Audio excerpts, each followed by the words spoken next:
Canada super 60 cricket লিগের সেমিফাইনালে পৌঁছে গেল সাকিব আল হাসানের মন্ট্রিয়াল রয়্যাল টাইগার্স।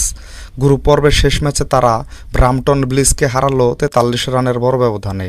প্রথমে ব্যাট করতে নেমে নির্ধারিত 10 ওভারে 7 উইকেট হারিয়ে 130 রান করতে সক্ষম হয় সাকিবের মন্ট্রিয়াল। দলের হয়ে সর্বোচ্চ 57 রান করেন দিলপ্রীত বাজোয়া। এছাড়া শ্রেয়স মোবা 22 রান ও জশ ব্রাউন করেন 19 রান। ব্যাট হাতে বাংলাদেশের তারকা ক্রিকেটার সাকিব আল হাসান করেন 7 বলে 11 রান।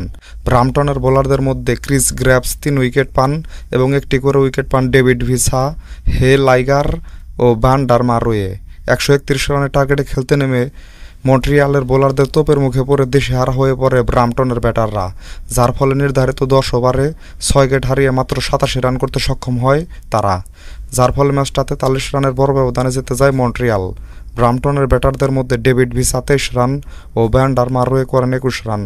মন্ট্রিয়ালের বোলারদের মধ্যে ইসরুদ্দানা 2টি উইকেট পান ও একটি করে উইকেট পান ব্রেট কুরি, অ্যান্ড্রু টাই, রায়ান হিগিন্স ও জাহুর খান।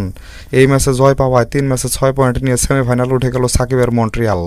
তবে যেহেতু এখনও টুর্নামেন্টের সবগুলো ম্যাচ শেষ হয়নি, তাই তাদের সেমিফাইনাল প্রতিপক্ষ এখনও নিশ্চিত হয়নি। তাদের সেমিফাইনাল প্রতিপক্ষ নিশ্চিত হলে সেটা নিয়ে একটি ভিডিও বানিয়ে আমি আপনাদেরকে জানিয়ে দেবো। তো বন্ধুরা, ভিডিওটি ভালো লাগলে একটি লাইক দিন, সাথে ক্রিকেট ও ফুটবলের নতুন নতুন আপডেট পেতে এখনই আমার চ্যানেলটাকে সাবস্ক্রাইব করে দিন। সকলকেই ধন্যবাদ।